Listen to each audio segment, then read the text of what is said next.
Hello, raindrops in the building. All raindrops. What are we going to do today? Diane Sheet says she finally caught alive, but that's good to know. Yes, okay. Marie said big loaf, not the little one. Hey, Mika Boo. They ain't nothing little about lows. Ah! Okay, raindrops in the building. Let me get myself together, child. No nonsense. What up, though? We love you in Detroit. I love you guys in Detroit, too. I'll see y'all soon. We got Ohio in the building. 82 Yellow Girl. Okay. RC Carlos, I can't purchase a full season on Amazon Prime. I don't know if I'll be able to later. The full season of Bougie? I can't even talk right now. Shayna Thompson, I love you all the way from Toronto, Canada. I love you too. Diane, when are you coming to Miami? Very soon, Miss Diane. James Tyler from Pittsburgh. Are you related to Jamie Tyler? Okay. Yes. Oh, goodness. We have a lot to talk about today. We have a lot to talk about today. You guys are so funny and so messy. I literally, as you can see, I'm not in the Clawfist. Divine, I love you too, baby. Ash from Los Angeles. I'm very new and coming from Long Island in New York to see you. Thank you, Danielle. Hey, Sheridan. Queen of the Raindrops, honey. Sheridan is here. Sloop Kumala, South Africa loves you. I love you too. You know, I love the continent, Africa, and everything that comes along with it. Yes. Okay, Carlos. Can we get Hollywood Divas back, said Quan. Let me see. Sandy Williams from Louisiana's in the building. Phyllis Newman, I love you too, baby. Kamar 1126, France loves you. Shut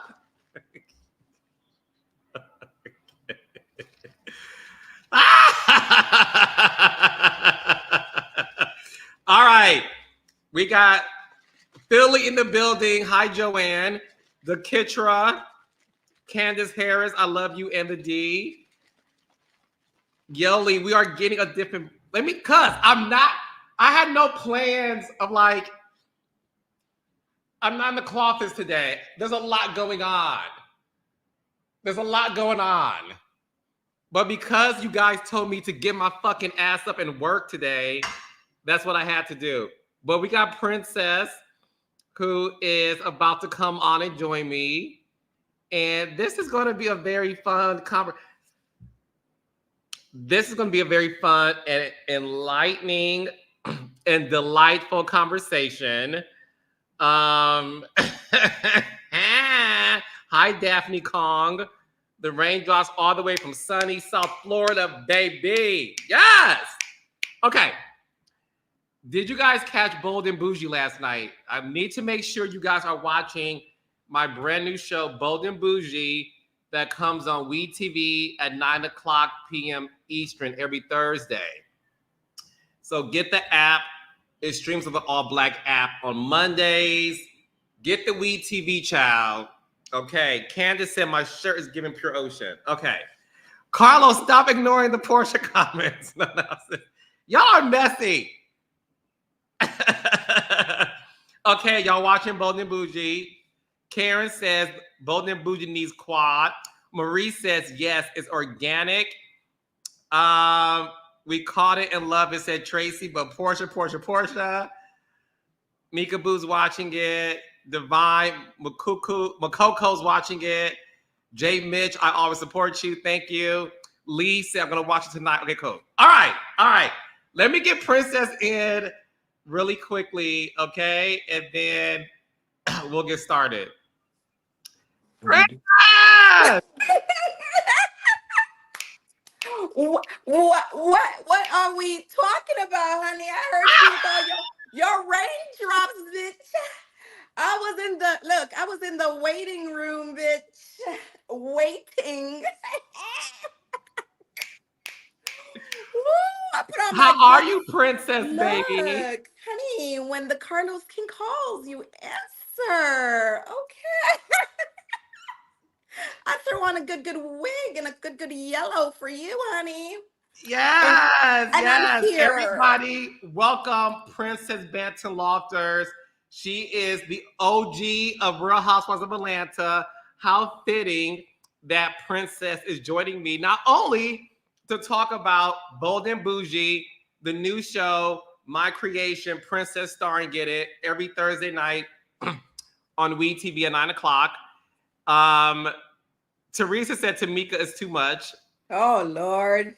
She is, but that's why we love her, right? Love down. Yes. You know. Symphony said you and Tamika are bringing wealth on the show, Oh honey. Yes. yes, very rich. Yes, very rich. Yes, very rich. Okay, so we have a lot to talk about. I don't know if Come you on. are aware that there's a lot going on in the news today, but first and foremost, we have to talk about Bold and Bougie. Okay, now, actually, let's do this first. I really want to get your thoughts on Housewives of Atlanta. Mm-hmm. Okay. Don't bring me in your shit, Carlos. Don't bring me in your mess, bitch. But come on, what we gonna talk about? Well, I want to talk about you because I want people to understand your connection to the Real Housewives of Atlanta.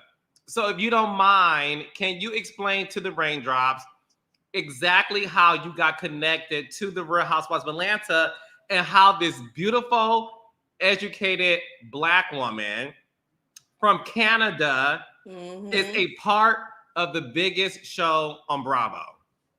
Okay, so it's not a connection, it's a creation. Oh! We'll start there. And so just to be clear, although I have not publicly spoken about it for many years, probably since the beginning, I was responsible for, like you've talked about, developing the cast.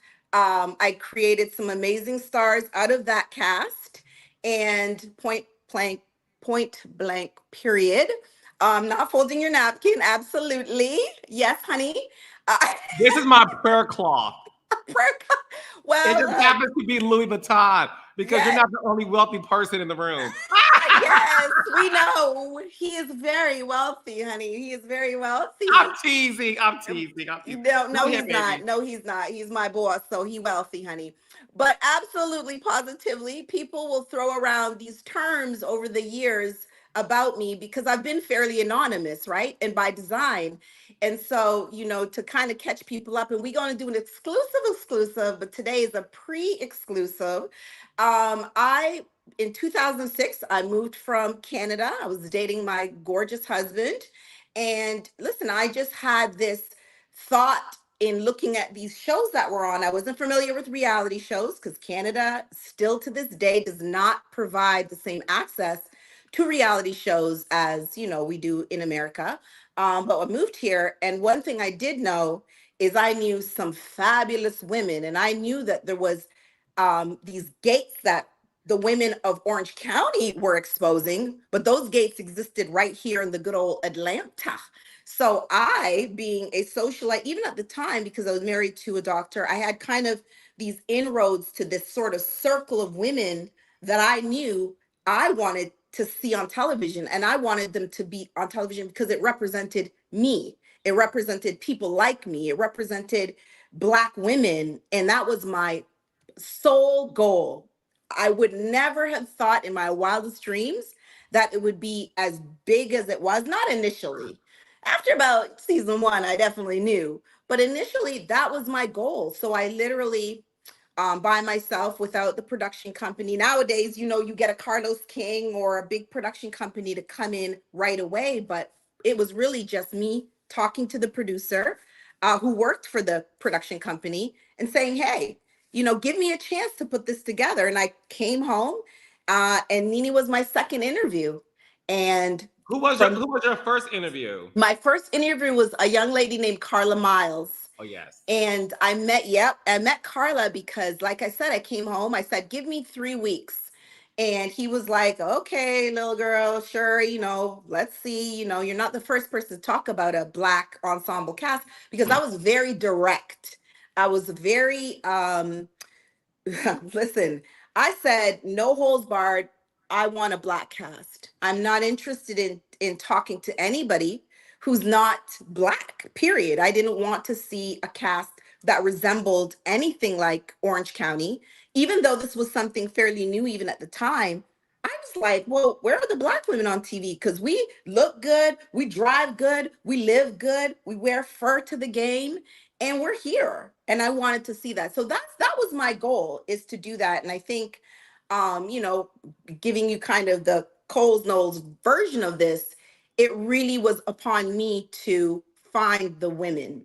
They weren't saying, hey, we're gonna get this big team behind you. They said, we'll go do it. If you can do it, let's see what you got. And so that's the short version of how it all started. I went out, I interviewed Carla, loved her. Honey, she was a lot. She was in season one very briefly. And she led me to a few other women. One of them, whose name was kind of in a few people's conversation, was Miss Nene Leaks. And Miss Nene, of course, as you guys, some of you know, I interviewed her and we talked about her friends. Although I was the A1 deciding factor. Whether her friends were great or not, I was the deciding factor. So, had I interviewed her friends and did not like them or did not think it was a good fit, it wouldn't have happened. So, we can clear that up really quickly. So Period. wait, so when Nene says she went to bat for Sheree, Mm-hmm. is that true? Facts. She did. Yeah. And listen, I'll just say this as well. I'm sure this is evergreen. It's going to live forever and ever. I will say clearly, Nene believed so much in this show. She believed in it as much as I did. She was the anchor. She said, Princess. And I knew I had something in her. The minute I met her, like 5 minutes in, I said, oh, honey, this is about to be something. I didn't meet her friends, but I definitely knew that if I could find some women that had that, like, real, the ability to connect, because she connected with me right away, the ability to connect, the ability to tell her story authentically, the ability to really put it all out there, wear her emotions on her sleeve, be tough, be vulnerable. Like, she was all those things. And I was like, if I could find a few more women close to this, I had something. And so, yes, she absolutely introduced me to Sheree. She said, you got to talk to my friend Sheree. And, Sheree kind of blew me off. Nene did not blow me off. Let's just say that. Nene absolutely took my call. Sheree blew me off, honey. Sheree was like, oh, I'm taking the kids to eat. Anyways, she knows she blew me off. But I eventually got a hold of her. And yes, Nene did go to bat for Sheree. Absolutely. Wow. So if you want an all Black cast, how did Kim Zolciak get in the mix? Yeah. So that again was a result of Nene telling me who her friend group was. That is very factual. I'll never deny that. I absolutely was. When she said you have to meet this extremely, I wouldn't say, I don't know the exact words that drew me in, but what I did know is I said, well, you know what? Let's just see. Because she said she was a lot of fun. She was built like a Black girl. She was. She, I remember Kim back in the day, honey. She had all them curves, and she was just fun. And so I think that Mhm. the way Nene described her, she painted a great picture. The hair and the chain smoking and the red cut. Like, she painted a great picture. And I said, you know what? Let me go and see, because I wasn't sold. But baby, when she opened that door, and she had her cup and she had her little dog in her hand. She had furry slippers on. I'm not kidding. I remember this 16 years ago. I still remember. And she said, I'm Kim. And, she welcomed me in, and she was Kim. And I was like, again, maybe I was wrong, but we'll see. And she just really kept my attention. And I thought to myself, even back then, I had the presence of mind to think, well, okay, we have this mix of women. How do we stir it up? what could be the conversation around the difference that we have here and the obvious differences between cultures. And I think I was right. I think I I was mean, right. you were absolutely right, and I was there in the beginning You watching were.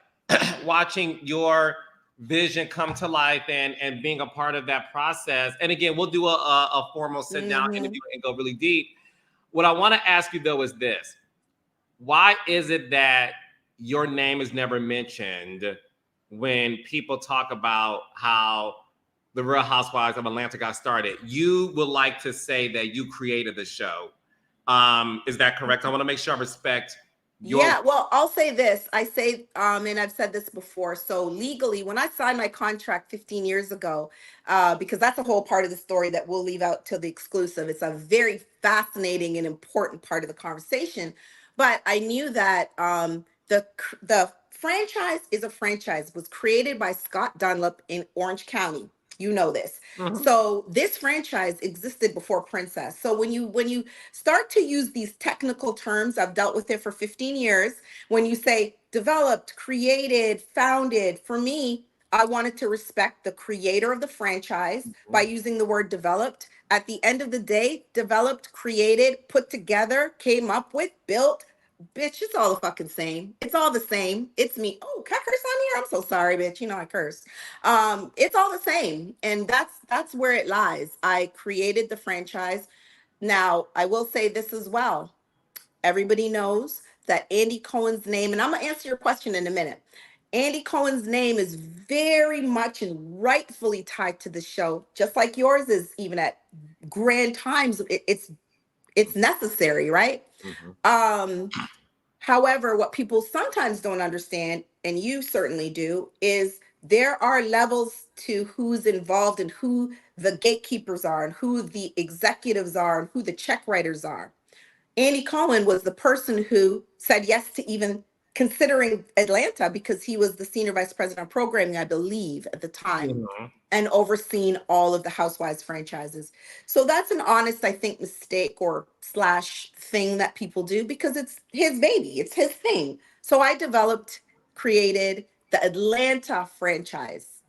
Um, so however you want to take that, it's technical, it is wordplay that I could care less about for several reasons, but yeah. So yeah, I like created better, but it is what it is. Yes, yes, no, and towards the later part of this conversation, I want to get your thoughts on the breaking news that happened today, and I also Hmm. want to get your thoughts on the state of the Real Housewives of Atlanta, Sure. and if your vision is still intact. Okay, but before we Mm-hmm. get to that, so guys, stay tuned. I will talk about that. We got to get into last night's episode of Bold and Bougie. You are somebody who's a producer, developing shows, creating shows, casting for shows. Hmm. What made you want to get in front of the camera? Simple for me. It was you asked me, and I think that that was important to me because having the conversation with you, who I trust, who knows my story, you were literally there from the very beginning, walking in the office like, oh, I think I know who you. I think that that was important to me because the level of trust is there for me. These opportunities, and certainly I've said, I've been in settings where I've been talked about, people say whatever it is with TV, right? Reality TV. But I think it just there was a lot going on in my life that wasn't the right time. I really truly believe that these footsteps of ours are already laid out. God already spoke to me about this vision, about the timing of it, about the message. I have never spoken about the tragedy that I talked about on episode 1. If you guys haven't seen it, I've never spoken about it. Never. And it was always like the right time, the right platform it has to be meaningful. It's the same thing with Housewives. My check clears, my just put an F on the end of my name. I don't really care. My Housewives legacy is forever, ever. So I don't care. But what I do care about is, I wanted to be on a platform that told that story correctly and gave me the grace to be vulnerable about it because it's a sensitive topic for me. That goes back to the question you asked me. Why is my name never mentioned when people talk about the Real Housewives of Atlanta franchise? You should ask them. You should ask them. Yeah. Ask them. Them cast, them executives, them check writers, them people who know the truth, them who have allowed me, because of my silence, to rewrite my story. You should ask them. Well, I'm asking you. No, Yes. I'm teasing. I'm teasing. I'm teasing. I mean, people So, don't, you, I mean, yeah. listen, I love you to pieces, but you've even rarely said my name, not because you didn't want to, but life's, you go on, you do your thing, and people, it is much more comfortable to address, to listen, to share in an experience that you're sort of on the same, like you're doing it together, like, hey, let's do this project together, let's talk about this thing together. But it's harder to give praise or to give honor or to give, flowers after the fact. It's just, that's just human nature. People Yeah. aren't reaching back. Yeah, no, I agree with that. I agree with that. And like I said, you and I would definitely do a deep dive into this as well, because Hmm. this is Black History Month. And I, before it ends in the shortest month of the year, I wanted to make Period. sure that the audience knew this about you. And like I said, we'll go further later. But Hmm.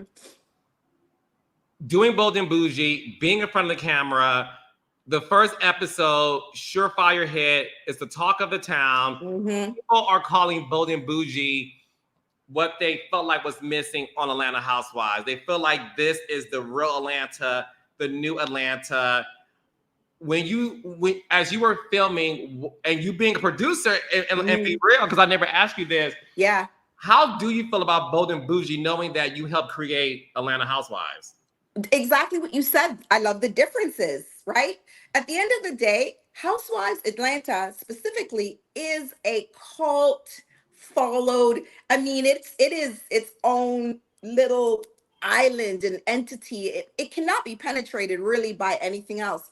But what I do think there's room for, which is why, again, I thought this was a great show for me to be on, is let's highlight what can be different and what the differences are in showcasing Black, powerful, successful women, maybe even in a light, like some of them, most of the women, all the women rather, have been on television before. So what about it did you not see before? Did you not see their businesses? Did you not see their families? Did you not see their struggle, their strife, their struggles? That's what you didn't see. That's what you don't see on these shows. I love that. And listen, at the end of the day, I absolutely am indebted to Housewives forever. It's part of my written legacy, right? However, I do know, and I've heard before, people want to see authentic storylines that resonate with them. Someone losing their breast at my age due to this complication is something that we need to talk about. We need to talk about division in Black families and how to bring that back together. We need to talk about businesses. We need to talk about real shit. And that's, I think, where the gap was and why this fills that gap. No, it definitely does. And you fill this gap because episode one, people met you on the doctor's table, honey, and you lost your breast. I Talk to did. the audience about the challenging side of you sharing stories about losing your breast, because did you get caught up? Let's be real. Yeah. Did you get caught up in the Atlanta lifestyle, the girls with the big booties, the big titties, and you wanted to fit that mold Perfect. Yeah. of the socialites? Yeah, you hit it on the head, honey.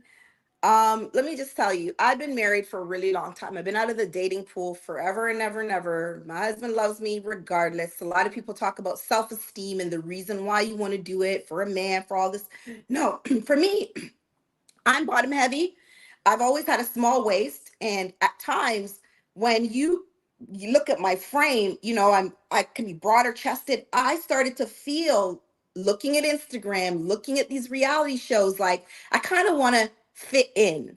And for me, I felt like fitting in was making my breasts smaller. So some people think, you go into these things and you're trying to you know, get bigger breasts and that's how it happens. No, I was making my breasts smaller to fit what I felt was the social, you know, the more appealing social Yeah. look, you Mm. know, that kind of more narrow, because I'm narrow and I'm bottom heavy. So I kind of was like, oh, I want this little hourglass shape. Maybe this is what I'll do. And I did. I really fell into it. I think I looked into it for quite a while.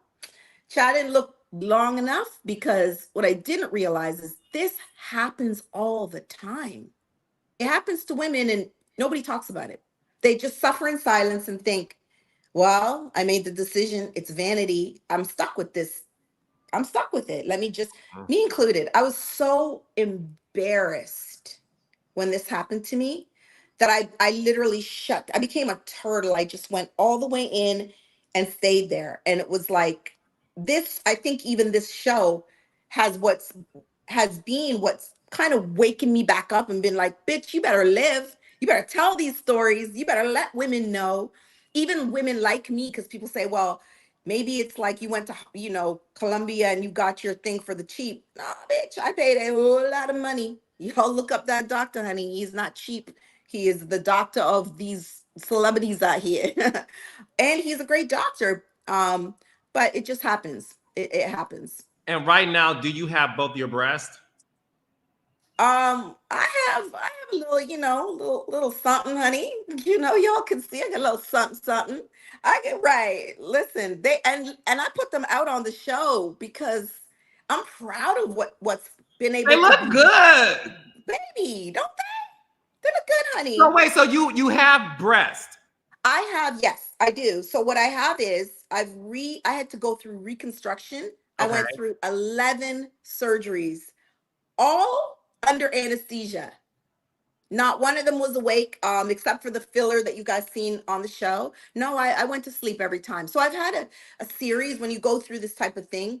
It is, and it's very graphic, so I will spare the details, but you have to really go from nothing. It's almost like, and I hate using this comparison, but it's like having a uh um what do you call it when you mastectomy, when you remove it from Mhm. breast. Yeah, it's the same surgery essentially. Almost, they take all your tissue and you're sort of left with nothing, and then you have to rebuild, you have to expand, you have to, it's a whole thing, and it's very painful. And but they did a good job of kind of giving me back, you know. And now I have implants, which is hilarious that it's like you take them away to put them back. And but here I am. So I do feel good about them. And they look good, baby. Thank They look you. in the scene. Tamika came to visit you. Mm-hmm. Did and we saw that Tamika felt that there's other bigger issues going on in the world. We shouldn't be worried so much about nipples. Mm, And the audience had a very strong reaction to that. You had a strong reaction to it too because you cried to your husband, David. I did. Did Tamika hurt your feelings in that conversation? She did because, and solely because, imagine I've dealt with this now for years and years in silence, but I told a handful of people who reacted that way. And it kind of triggered me to feel like, how, as a woman, can you say something like, it's just breast, it's just nipples while you're alive? Well, you can say that if you have your breast, if you have your nipples. You know, these are things that, you know, it doesn't make the situation any better.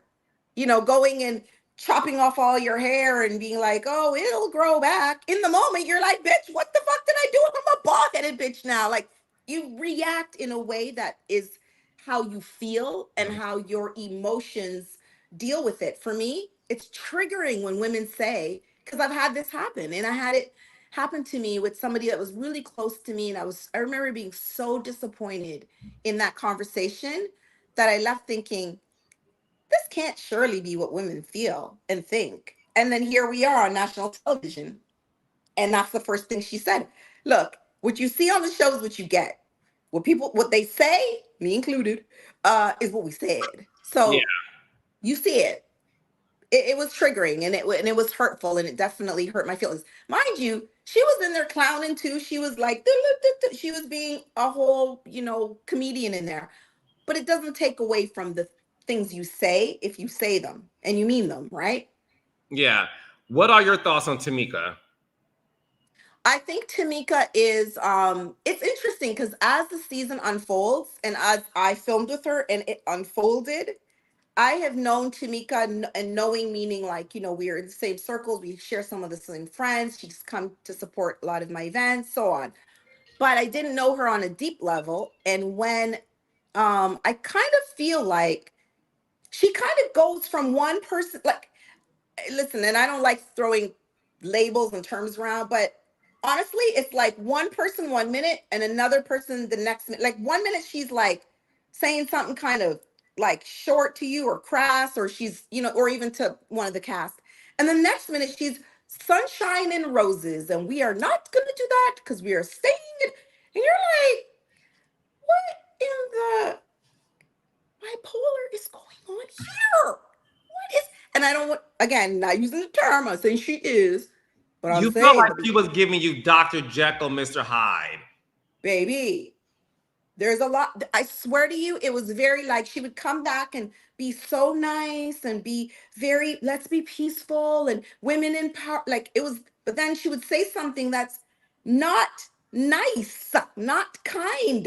And it's like, what just happened here? So it's confusing. And to me, because I get paid to analyze people, it's manipulative, if you ask me. It is a bit manipulative of behavior. You don't agree? I'm It, I honey, watched. honey, honey, honey, let me explain, honey. Okay, so if somebody comes in, they are one way, one moment in a certain circumstance. They are triggered, they are not happy, they are going through it, they're having a day, and they come at you. Well, I don't think, what you're talking about is trivial, and whatever the case may be, you going, you say some shit that might be a little off. And then the next minute, you're like, okay, so look, I think we need to just stay in this. And you're doing that and you're being very complimentary and you're being I mean, no, Do you think Tamika is a manipulator? I think Tamika knows how to get what she wants. I think Tamika knows how to get what she wants, honey. I mean, Oh. okay.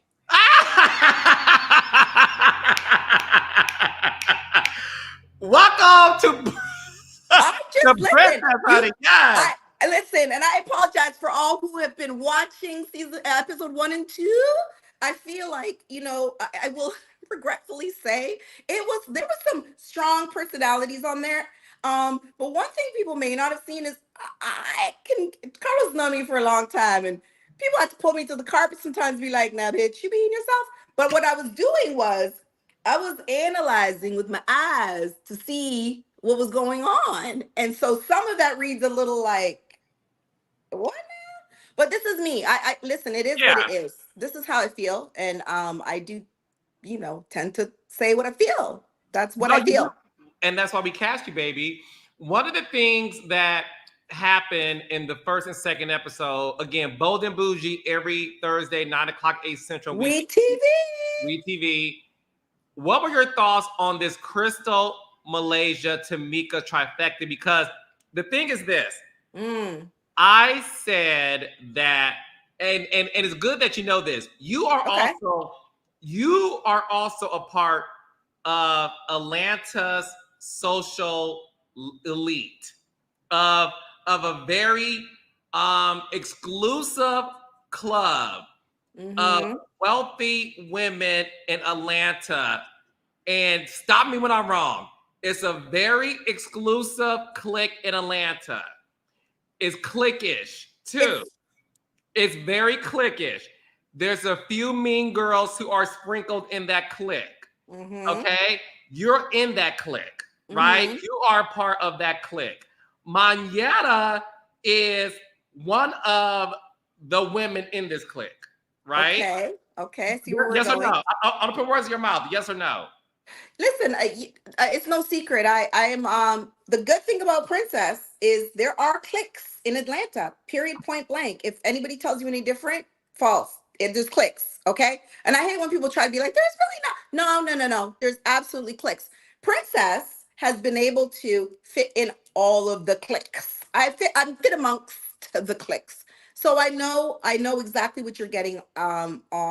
I'm not around them as much as some people are, that's for Yeah. sure. But I certainly have spent my fair share of time around the different cliques, and certainly the one you're speaking of. And yeah, Munyeta is the type of girl I say, even likened to myself, that people just kind of mess with. So it's like you can't really say anything bad about her. Like it's just Munyeta. It's like you just kind of love her. So yeah, she's sprinkled into this group of women that I think are protective of her, me included. How did you feel it was handled with Crystal, Malaysia, and Tamika? Do you feel like Tamika was wrong for the way she approached Crystal? I see it both ways. This is one of the times that I'm kind of split. I'm usually not super split, but I'm sort of split in this because I feel like if I look at myself, how would I feel if a friend of mine is coming into a new group of women or a group of women, and you're sort of now rubbing shoulders with somebody who I had words with somebody who I don't have a good, perhaps, um, a good backstory, or we don't have good history. Let's just put it that way, right? They may say they do, and maybe they do, but from what we have seen, Joe Public, me one of them, it didn't look so great in the beginning between Munyeta and Crystal. Let's just call it what it is. And once you get into a group and you now rubbing shoulders with the op, I'm not really sure I'm gonna feel so good about talking to you as my friend and sharing things with you as my friend. So that's how Tamika may have seen it. Like, let me just clear this up real quick because we're about to be around each other, and I need to set the foundation of, you know, don't fuck around and find out and say anything about my friend, right? That's one way. Uh-huh. The second way is, I think that we, again, you're entering into a group of women that you may have think you know the story or full story. Nobody really knows but those two, right? Right. And now you need to come in and be a more gracious with your I guess more gracious with your attempt to be a friend, an attempt to be in the circle with her.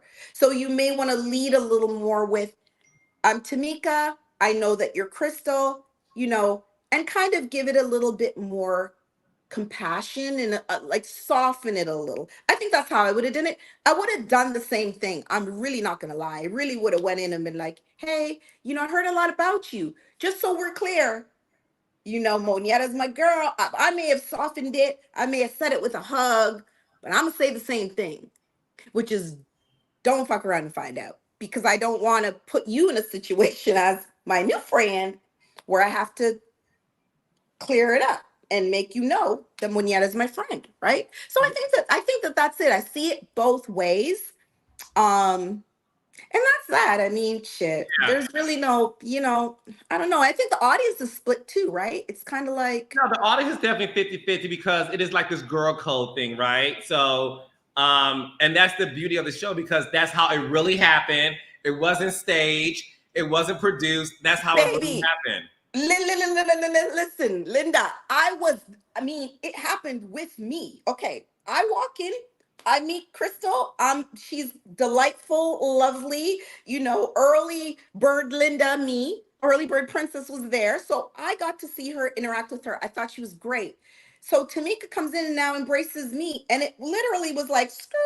She just kind of went around her like, what? Like, I said, aren't you gonna not go say hi to her? Because I literally was like, okay, so how am I gonna deal with this now, honey? Because this don't look good. So I was right there, and I think that, you know, when the audience got to see it, it was kind of like, you know, she came over and introduced herself, but it was really kind of like a circle back. It was a circle back to say hi. So Yeah. there is that. In last night's episode, there was a Malaysia and Crystal threw a clatchet tea party, Hmm. classy and ratchet. And y'all were going around the table playing games. And Gaucher asked you, what is it that you do? When she asked you that, did you feel like it was shade? I make stars. That's what I do. I change people's lives. That's what I do. That's what I do. I put bitches on TV and change their whole entire life. That's what I do. Can you get me water, honey? Thank you.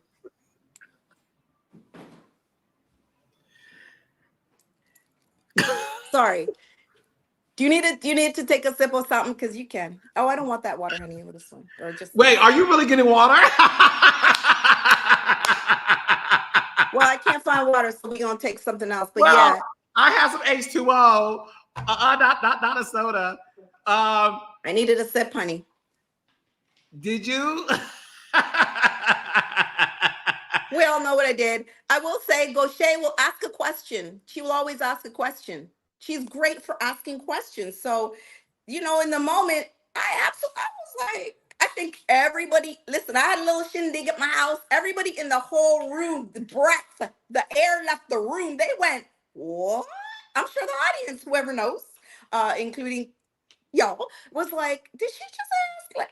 And yeah, she asked questions. But at the end of the day, maybe she was bringing it into the conversation. I don't know, but I absolutely was like, I'm sorry, what? And you heard what I said that I did. That's what I do. You make stars. That. Oh, Princess. God, I'm telling you, Princess is everything. Bold and Bougie every Thursday, 9 o'clock, 8 Central, WeTV. Make sure y'all watch it. Every Friday, I'm recapping the show with guests. Okay. So also in that Clatchet Tea Party, Gaucher, who asked questions, really wanted to know from Tamika why her and Usher broke up. You made a comment that you feel like Tamika is still in love with Usher.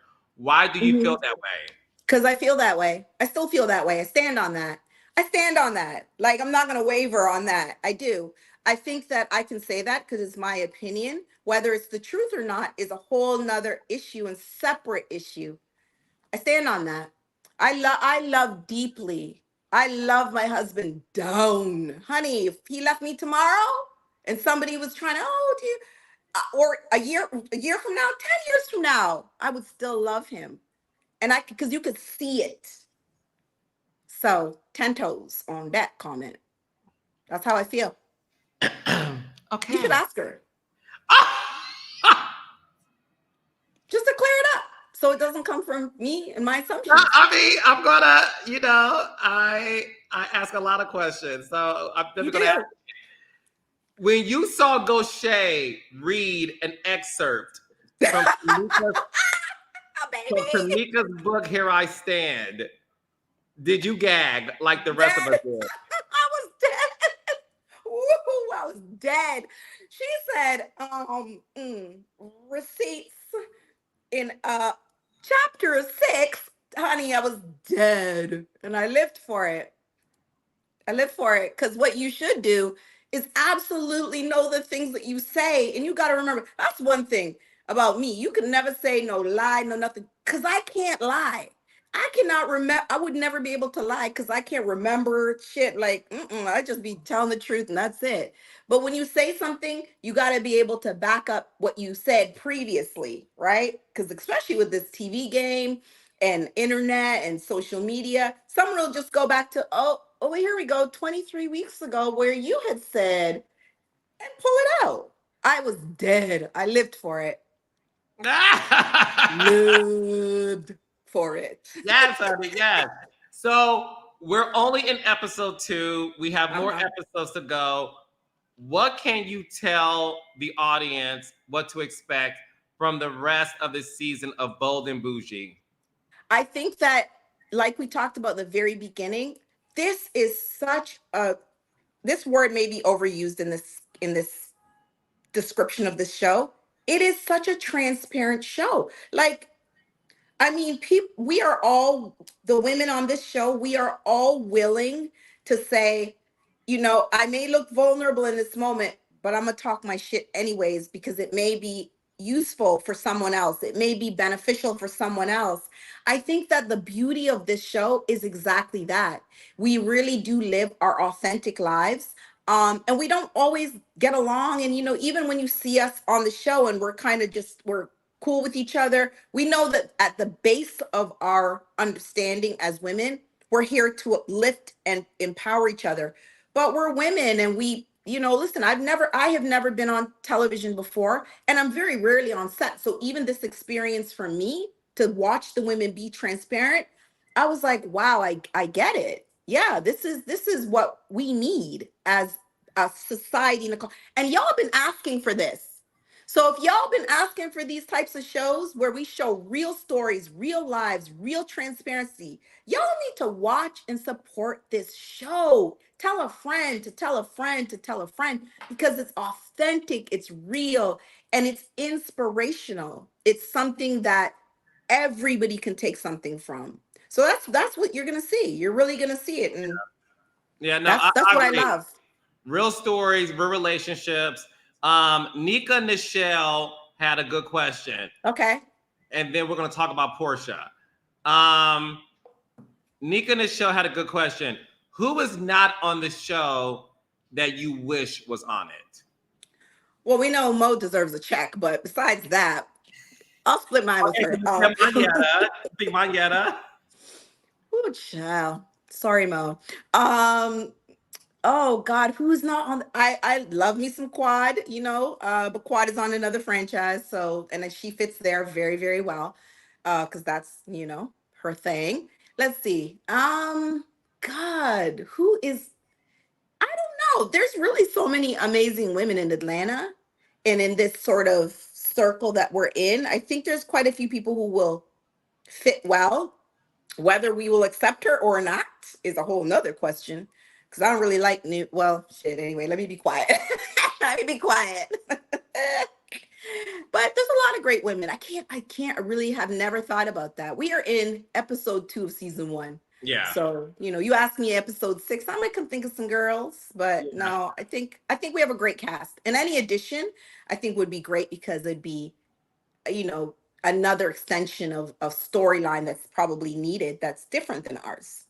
Yeah. Right. So, and that's the other thing too, I want to say really quickly, is that I hope that when the audience watches this show, they're able to, we all love the drama, the fighting, the one lines, we all love it. But hopefully you can love each woman on the show for what they bring to the show, right? Because we're not going to be the same. We're not going to all have storylines even like mine. Like, I created Housewives, okay, but what else? And Crystal, and Crystal, even herself, she's going through her own personal thing that we have to respect and acknowledge. We can't just brush it off on, oh, well, this is how so-and-so feels about it, or what you see in episode 1. You have to, I think that that's an important thing to say as well. Yeah, no, I definitely agree with that. So again, guys, Bold and Bougie every Thursday, 9 o'clock, 8 Central, WeTV.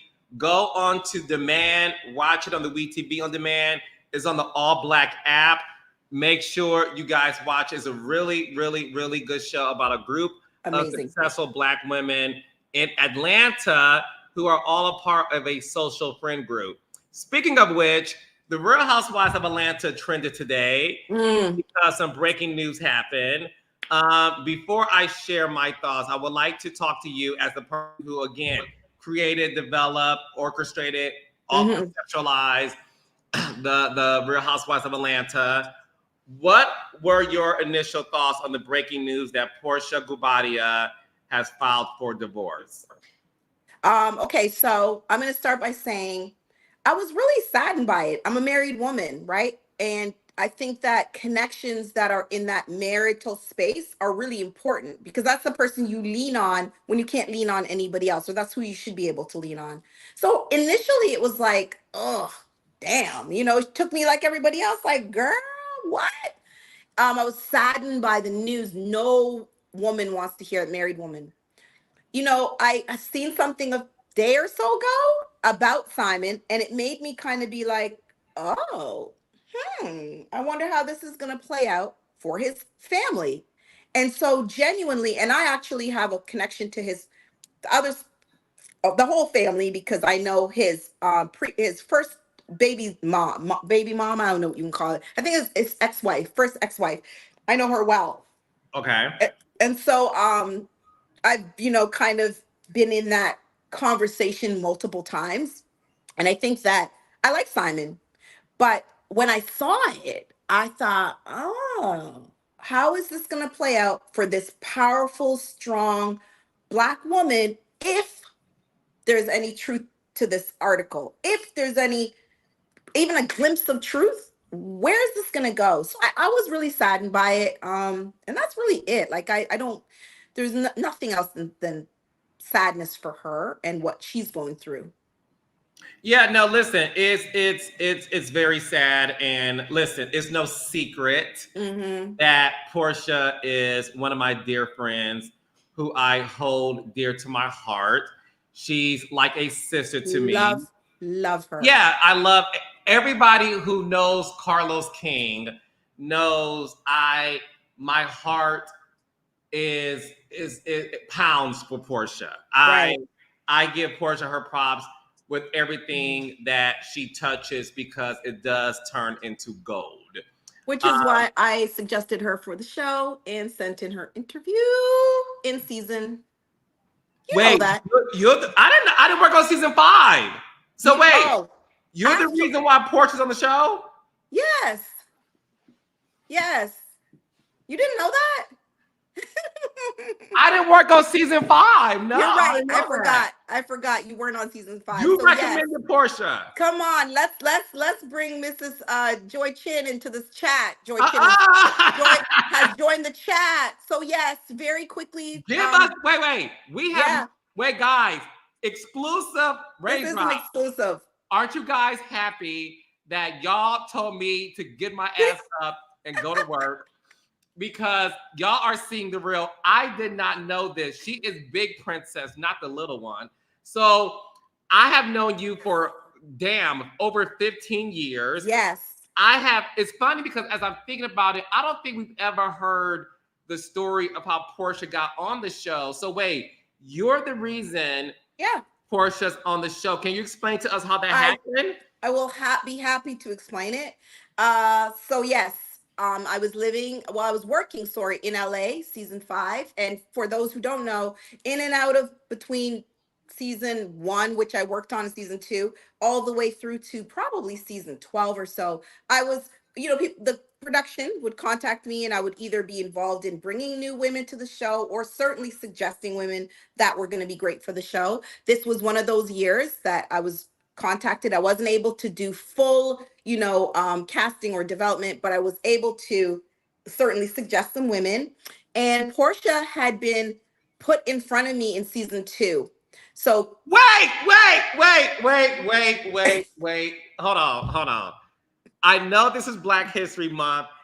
And call me Thurgood Marshall, but I did not know any of these facts. Yeah. Wait a second, because obviously I did season 2. Yeah. And season 2, so let me Candy. Go ahead. So let me think for 1 second. Okay, so Candy came on season 2, which you brought Candy on. Yes, you know that. Okay, I know that. Then season 2. So let me correct myself. Season 3, I want to say it was very early on. Okay, I'm gonna give you the Rolodex. Season 1, you brought everybody on. Season 2, you single-handedly brought Candy on. Yes. Season 3, Phaedra and Cynthia debuted. Yes. And also, guys, facts for you guys. She also brought on season 2 Sheree's friend Tanya. Yes. Who told Nene one day I want a girl to be your size. Okay, she brought her on too. Season 3 was Phaedra and Cynthia.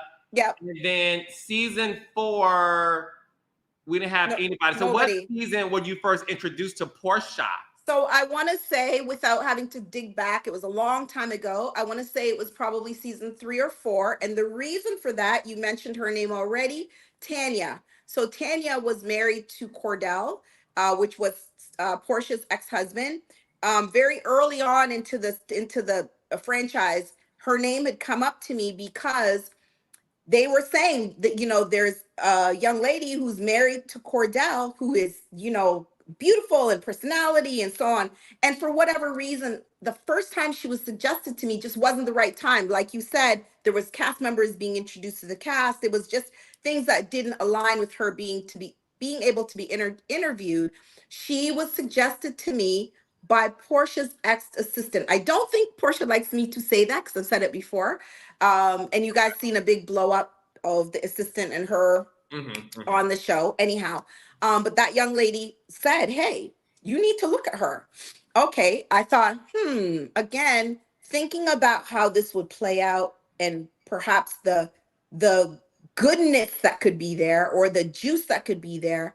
How does the Cordell and Tanya had already been on the show? What would this look like, right? And I just had a feeling that she was going to be great for the show, a great addition. And so I sent her over to my beautiful EIC, Joy Chin, who had been part of the franchise for many, many years. And yeah, she said, okay, let's see. And so one of the other probably casting or producers interviewed her.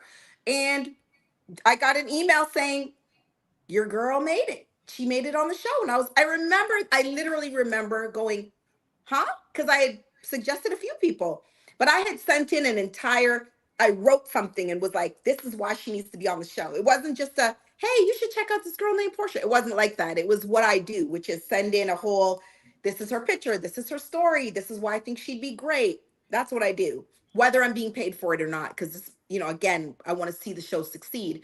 I just thought she was fantastic. I thought just from hearing little things about her, she'd be a perfect fit. And that was that. They interviewed her and she made it. And so sometimes I feel like I don't even know if she knows or acknowledges, but yeah, that's it. I don't think we'll get into this in our sit down, but I don't think she knows because there's so many moving parts and how that absolutely machine is operated as we know that I'm pretty sure she doesn't know. But Black History Month moment of the day.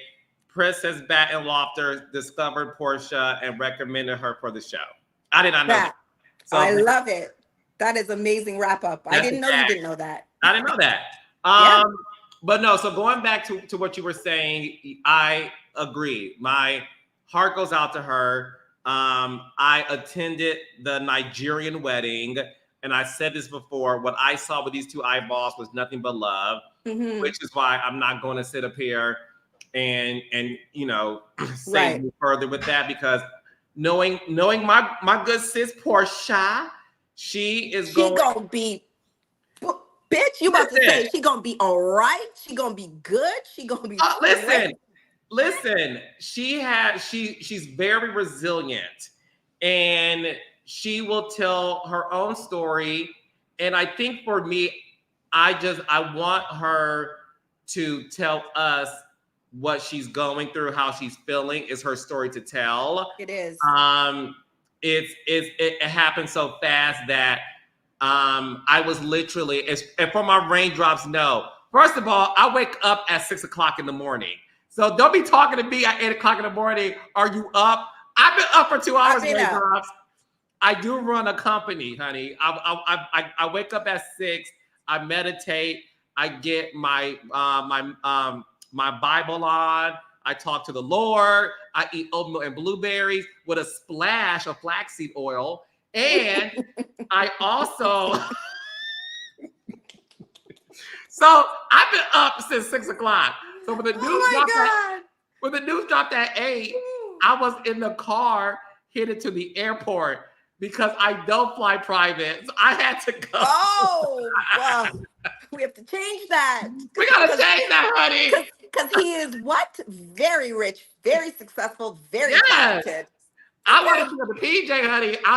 But I do go through a certain entrance. You know what I'm talking about. Move on, child. Just in case y'all see me in the airport, move on, child. I may not fly private, but I do go through a certain entrance. Okay, but I digress. It ain't about me. So I still have to say, I've been up since 6. I was on a flight stuck. Reading y'all comments, y'all reading me for filth. But Mm. I will say this: I love my raindrops, and they make me laugh. They make me scream because they only read me. My raindrops don't read nobody else but me. Listen. One thing about my raindrops, they don't attack anyone I hope but, not. but me. But you. They attacked me. No, princess. They said, get your ass up, get in the closet. Where's your pre-workout? They said, get in your closet. Somebody said, you and your shoes need to report what's going on. And I'm like, well, damn, I can't go on a flight. So So here you are. My raindrops do not attack anybody but me because I let them, and it's funny. So I will say this. I read a comment. They said that today might be giving old housewives. Well, we gave you new tea and lots of new housewives. Okay. No, it's funny. It's funny. But no, I wanted to say all that to say, because when I heard the news, I gagged and I was sad. And I will say my raindrops tweets made me feel better because I wasn't like, you know what I'm saying? It's sad because I know how much. Oh my gosh, I'm getting emotional. I know. I'm not gonna get emotional. Oh my gosh. No, don't. It'll make me emotional. You would have to have been at her wedding. Yeah. To see how much love was in the room. And my reaction was one of sadness for her because I know her personally. Right. I adore her personally. And this woman is such a good girl. Oh, and I want, she is. You know, listen, y'all can make comments. That's we all do. I make comments too. So let me not just say I don't. Right. But I'm here to tell you guys, as somebody who saw this wedding and this holy matrimony happen, not the second night because she had two. I went to the first one. And to me, the first one, when you say I do, is the most important because that's when you're officially married. So my heart bleeds for her. It bleeds for her family. I love Miss Diane. I love Pilar, her daughter. I love Lauren. I love that family so much. And my prayers to Porsha will always be, God will always have your back because he has continuously shown up in Porsha's life. And he is never going to release his right hand from hers. And that's that's my message to her. I adore her. Yes. So it's a very sad day for me. Very much so. I agree with everything you said. I feel like even just, looking at them from the outside, and I have, had the pleasure of being around them as a couple, the love. So it is, I think people would be curious to kind of like what happened because they just exuded love and their presence, for me was like, it was people aspire only to have that in their life. So to see it, not the dream not be fully seen through, then it's a tough. And as a married woman, like I said, I really was like, oh my God, this is awful. Like I can't imagine what she's going through. So like you, I agree, it's sad. Yeah. My last question for you. The Real Housewives of Atlanta is about to enter into its 16th season. Has the show been what your vision was since season one? That's an interesting question. I will say my first answer is it exceeded what I expected it to do.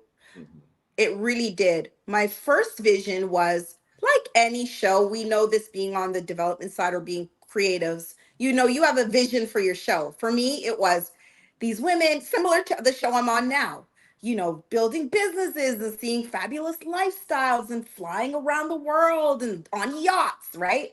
Well, listen, at the end of the day, real life sets in and you start to show that real life, and what your real life is what we get to see as viewers. So for me, as the person who rocked that baby for real, like for, months, I feel like once it went into the world, I had no control really over what the stories were going to be. The women did. So whether I liked it or not, which in the beginning I didn't, I was like, wait, hold. And that's actually one of the reasons, we'll talk more about this, why I was a little ghost for a little while. And I regret that. And we'll talk about that. That's one of my biggest regrets, is I feel like, we'll talk about it. Okay. But I think that in the beginning, I got a little shell shocked from my vision. Everybody does this. They go, wait, what's happening? Why is my vision not being seen all the way through? Well, because it's not your life. It's not my life. And it's not my story to tell. So those women told their stories, and that's what we got to see. And initially, I just wasn't quite comfortable or couldn't understand. And remember, I never done TV before. Well, y'all don't know that, but that's part of my story too. And I think because of that, I was like, wait a minute. But you know what? It exceeded my expectations. And I think that it is its own machine that is run and told by the cast and the producers. And I'm grateful for 16 seasons of anything. I mean, I can't be anything but grateful for that. So it has certainly exceeded my expectations. Yes. Well, look, and you still get a check, and we love that, baby. That the S is always on the end of my name, on the lower left. She still gets a Anybody who check cares. for every episode. Be clear. Every. Yes. Well, Okay. look, Princess, thank you for stopping in to hop on a live with me to recap episode 2 of Bold and Bougie. Again, Bold and Bougie, new show set in Atlanta every Thursday, 9 o'clock a Central on WeTV. And Wait, I have coming. one more thing to say. Hold on. I needed to say this from the beginning. I just want to say this. I know we're going to talk more. I love you so much for reaching back for me, because we were connected from the beginning. And I would be completely, it would miss me, and I would be regret not saying to you, thank you so much for everything you did for the franchise, but also for, like we talked about, just coming back. And I've seen you do that time and time again. You have come back for people. I deserve to be reached back for, but some people may not. But you reach back regardless. You reach back and you give people a platform to do the things and tell the stories that they want to tell. So I want to personally thank you and let everybody know how gracious you are with your platform to be able to say, I haven't forgotten. They may have forgotten, but when you called me, my heart was overpouring. Even if I didn't want to do it, I had to do it, because I knew that you gave me a platform now to be able to tell my story. So I'm so grateful and proud beyond words of you. And I hope that you know that, and everybody knows that. No, I thank you for that, my good sis. I love you, and we will do a sit down interview to go more in depth. Okay, happy Black History Month, ladies and gentlemen. Princess Baton Lofters. Princess, let them know they can find you and follow you. Honey, I am on Producer Princess on Instagram, and I'm going to get more platforms, I promise. Carlos looking at me like, that's it, bitch. Get on Twitter, No, girl. Yes. I'm the worst. Producer Princess on everything. Get on Twitter. And hi to all my Libras in the building. Again, Bold and Bougie every Thursday, 9 o'clock Central. If you missed last night's episode, go on the WeTV app, all Black app, go on demand and catch episode 2. Tweet us, let us know your thoughts about it. And I will see y'all soon. Bye. Love you, Princess. Bye. Love you, Carlos. Mwah. Bye.